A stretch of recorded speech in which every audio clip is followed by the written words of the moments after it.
Good morning all of you.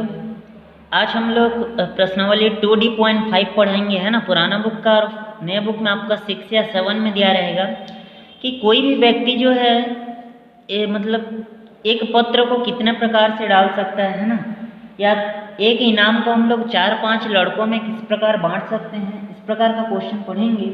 तो उसके लिए जो सूत्र होता है वो हमारा क्या रहता है, n का घात n रहता है ना। जैसे कि हम लोग का क्वेश्चन समझते हैं। पहला क्वेश्चन ये है, क्वेश्चन को ध्यान से समझेंगे, देखेंगे कि किसी व्यक्ति ने 6 पत्र लिखे हैं। एक व्यक्ति है इंसान ए, उसने कितने पत्र लिखे हैं? 6।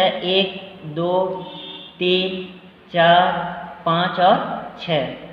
कोई व्यक्ति 6 पत्र लिखा है। यदि उस नगर में 3 डाकखाने हैं, उस नगर में कितने डाकखाने हैं? 3 डाकखाने हैं, है ना। कितने डाकखाने हैं? 3। तो बताइए कि कितनी तरह से पत्रों को डाकखानों में डाल सकता है। यह व्यक्ति जो है कितने तरीकों से, है ना, ये जो पत्र है इसको कहाँ डाल सकता है? डाकखानों में डाल सकता है। तो कितने हैं? 3 डाकखाने हैं। कितने पत्र हैं? 6 पत्र हैं। अब देखो, पहला पत्र लेके गया कोई इंसान, है ना, आप लोग भी हैं। तो आप लोग गए तो आप लोग देखे कि या तो आपका मन लगा कि पहले डाकखाने में डालना, वहाँ भी डाल सकते हैं।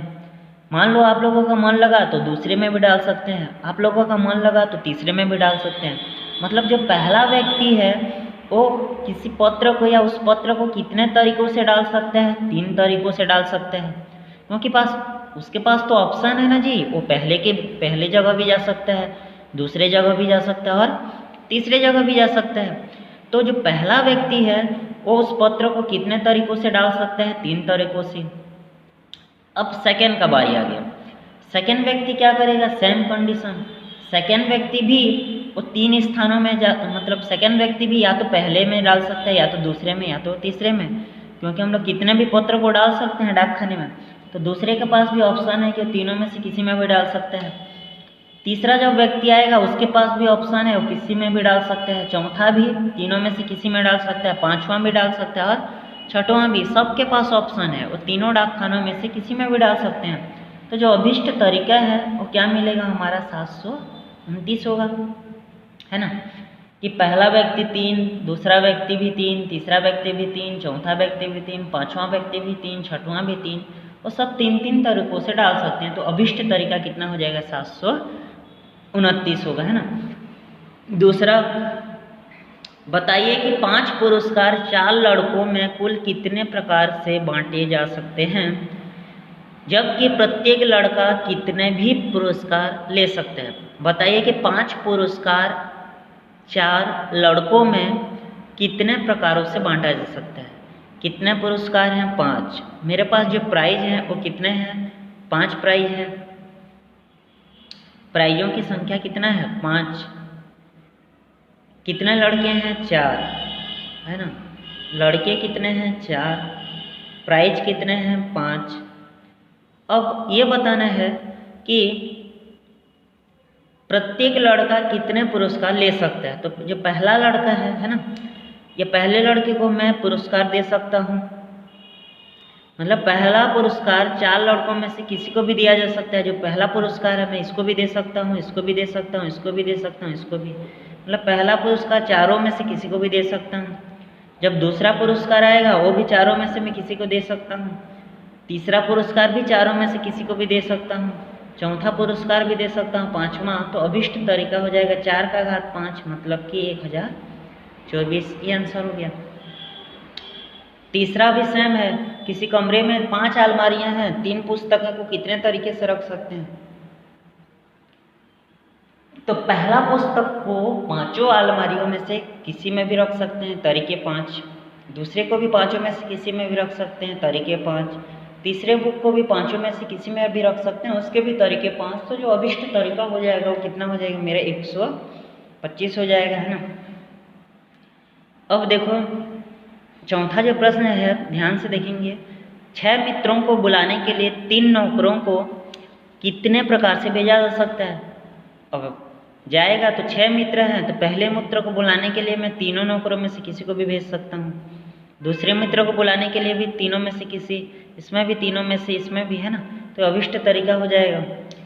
अब जो पांचवा प्रश्न आपका, वैसे ही आपका जो पांचवा और छठवां है ना, कि पांचवा है सौरभ के कितने मित्र हैं? 6 मित्र हैं। उसमें से एक अथवा अधिक को रात्रि भोज में कितने तरीके से बिठा सकता है? बुला भी सकता है, नहीं भी बुला सकता है। तो बुलाने के तरीके, ना बुलाने के तरीके, तो इसके पास 2 शर्त है। 6 में पहले मित्र को बुला भी सकता है, नहीं भी बुला सकता है। दूसरे मित्र को बुला भी सकता है, नहीं भी बुला सकता है। तीसरे को भी बुला सकता है, नहीं सकता है ना। इसके बाद कितने हो जाएंगे? 64 हो जाएंगे। लेकिन इसके पास एक शर्त ये है कि और मित्र को ना भी बुलाए या तो बुला भी सकता है। मान लो इतने को बुलाता है तो ना बुलाने के तरीके में ना हमेशा एक को घटा देते हैं, एक तरीका कम हो जाता है। यानी कि 6 मित्रों को बुलाता है तो 64 तरीके, अगर ना बुलाता तो एक तरीका कम हो जाता है। यदि सबको नहीं बुलाता है तो 64 तरीका, है ना, और एक को बुलाएगा तो भी 63। मतलब ऐसा ध्यान देंगे जहाँ अथवा वाला क्वेश्चन रहेगा लास्ट में, उस वहाँ पे एक को घटाना है। जैसे रात्रि भोज में बुला भी सकता है, नहीं भी बुला सकता है ना। तो इसका एक कंडीशन है, इसमें -1 को घटाएंगे। लिखने का तरीका आपको भेजा जाएगा। वैसे ही आपका छठवां भी है, उत्तीर्ण होने के तरीके, नहीं होने के तरीके, है ना। 7वां, 8वां, 9वां, 10वां, है ना। ये 10वां थोड़ा सा देख लेंगे, छठवां 10वां थोड़ा MP है।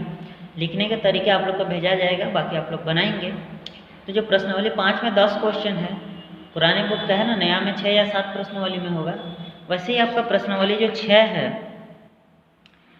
2D.6, ये भी क्या है हमारा, सेम रहेगा हमारा, है ना। क्रमचय और संचय का जो छठवां प्रश्नावली है, ये क्रमचय के अंतर्गत आता है। इसके बाद हम लोग संचय पढ़ेंगे।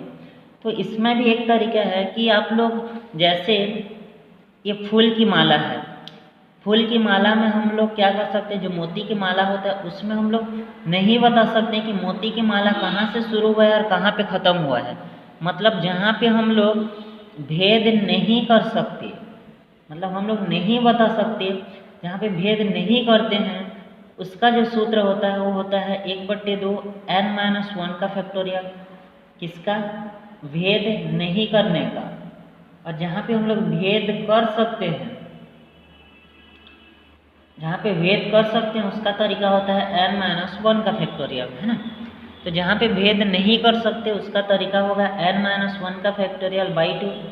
और जहाँ पे भेद कर सकते हैं, भेद कहाँ पे कर सकते हैं, एक गोल मेज है, उसके चारों ओर आप लोगों को क्या करना है, आपको खाना खाना है ना, डिनर करना है। तो हमको पता है कि इस व्यक्ति को अगर स्टार्टिंग करूँगा तो 1 2 3 4 5, यहाँ से भी 5, तो यहाँ से मैं स्टार्टिंग कर सकता हूँ कि इसमें टोटल 5 है। यहाँ से हमारे घर के जो बुजुर्ग होते हैं वहाँ से शुरुआत है ना, और छोटे बच्चों पर ख़त्म है। तो जहाँ पे हम लोग भेद कर सकते हैं, बता सकते हैं, उसका सूत्र n-1 फैक्टोरियल। और जहाँ पे हम लोग नहीं बता सकते वहाँ पे क्या होता है, 1/2 n-1 का फैक्टोरियल, है ना। तो यहाँ पे भी पहला क्वेश्चन ये है कि 10 भिन्न भिन्न प्रकार के फूलों से कितने प्रकार की मालाएं बनाई जा सकती हैं। 10 अलग अलग प्रकार के फूल हैं, है ना, उसमें कितने प्रकार की मालाएं बनाई जा सकती हैं, ये हमको बताना है। तो फूलों की माला में वामावर्त एवं दक्षिणावर्त में भेद नहीं होता है, हम लोग भेद नहीं कर सकते। इसीलिए 10 फूलों की मालाओं को बनाने का जो तरीका 1/2 n-1 का फैक्टोरियल, 10 है तो 10-1 का फैक्टोरियल, 10 में से गया तो 9, तो ऊपर में हो जाएगा 9 का फैक्टोरियल बाई 2, ये आंसर है। अब आपको हल करना है तो 9 का फैक्टोरियल का जो सूत्र है उसको रखना पड़ेगा। उसका होता है 36, 28, 80, 2 से डिवाइड करोगे तो हो जाएगा 18, 14, 40, ये आंसर है ना। 6 मित्रों को एक गोल मेज के चारों ओर बैठाना है। मित्र हैं उसको गिन सकते हैं ना, भेद कर सकते हैं, तो उसका तरीका हो जाएगा n-1 का फैक्टोरियल, मतलब 6-1 का फैक्टोरियल, मतलब कि 5 का फैक्टोरियल, यानी कि 120। तीसरा 6 पुरुष, है ना, और 4 महिलाओं को एक गोल मेज के चारों ओर कितने प्रकार से बिठाए जा सकते हैं। यदि कोई 2 महिलाएं एक साथ न बैठे तो 6 पुरुषों को एक गोल मेज के चारों ओर बिठाने के तरीके कितना हो जाएगा, 120 हो जाएगा, है ना। अब थोड़ा सा ध्यान देंगे चौथा प्रश्न में, है ना। चौथा प्रश्न क्या कहता है कि एक किसी परिषद में कितने हैं, 11 सदस्यों का गोल मेज है, टोटल कितने हैं, 11। तो कितने प्रकार से बैठ सकते हैं यदि मंत्री, उपमंत्री प्रधान के पड़ोसी हैं। यहाँ पे प्रधान बैठता है ना, कौन बैठता है, प्रधान। अब इधर टोटल कितने हैं, 11, तो बाकी सब कितने बैठेंगे, 10। ये 2 हुआ, 3 हुआ, 4, 5, 6, 7, 8, 9, 10, 11, टोटल 11 बैठे हैं। बीच में हमेशा कौन बैठेगा, प्रधान। प्रधान के दाईं बाईं और कहीं भी एक साइड मंत्री बैठेगा तो दूसरा साइड क्या बैठेगा, उपमंत्री, है ना। या पहला साइड अगर मंत्री बैठा तो दूसरा साइड क्या बैठेगा, उपमंत्री। मतलब इन दोनों के पास क्या है, थोड़ा सा ऑप्शन है। तो टोटल कितने हैं, 11। 11 में से 3 स्थान मेरे को फिक्स पता है कि बीच में प्रधान ही बैठेगा और उसके दाईं और बाईं और क्या बैठेंगे, मंत्री और उपमंत्री। तो मेरे पास कितना वाला कन्फ्यूजन हुआ, 11 में से 3 निकाल दो, 8। 8 ऐसा है जो कन्फ्यूजन वाला है, 8 कहीं भी बैठ सकते हैं। अब उसके बाद जो हमारा प्रधान के अगल बगल में मंत्री उपमंत्री हैं, ये कन्फ्यूजन है। अगर हमारा प्रधान के बाईं और उपमंत्री बैठेगा तो दाईं और मंत्री बैठेगा। ऐसा भी तो हो सकता है, प्रधान के अगर बाईं और मंत्री बैठेगा तो उपमंत्री कहाँ बैठेगा, दाईं और। तो इसको भी हम लोग कितने तरीके से लिख सकते हैं, 2 तरीके से। तो अभिष्ट जो तरीका बनेगा वो क्या हो जाएगा, 8 का फैक्टोरियल, है ना, गुणा 2 का फैक्टोरियल। ये आंसर है। या तो इसको आपको गुणा, इसका मान को आपको याद रखना है ना, इसका मान 40, 320 होता है, दोनों को गुणा करेंगे तो जो आएगा ना वो हमारा क्या हो जाएगा, आंसर हो जाएगा। ठीक, लिखने का तरीका आपको भेजा जाएगा कि किस प्रकार हम लोग लिखेंगे, है ना, किस प्रकार हम लोग बैठेंगे, किस प्रकार हम लोग कितने लोगों को बिठा सकते हैं, कहाँ भेद कर सकते हैं, कहाँ नहीं कर सकते। तो प्रश्नावली 1 से लेकर 6 तक पुराने बुक में क्रमचय है, नया बुक में 7 या 8 तक रहेगा। उसके बाद हम लोग को संचय का क्वेश्चन मिलेगा। तो संचय का क्वेश्चन हम लोग कल देखेंगे, जिसमें हम लोग को NCR का फॉर्मूला मिलेगा। C यानी कॉम्बिनेशन होता है ना, और P यानी क्या होता है, फॉर्मुलेशन होता है। तो इसका हम लोग को अलग अलग प्रकार से फॉर्मूला लिखना है। तो आप लोग आज प्रश्नावली 6 तक बना लेंगे, हैं। कल 12वीं का असाइनमेंट जमा होगा तो आप लोग को बस फार्मूला को भेजूंगा, आप लोग उसको याद करेंगे। परसों से हम लोग क्रमचय का क्वेश्चन बनाएंगे। धन्यवाद।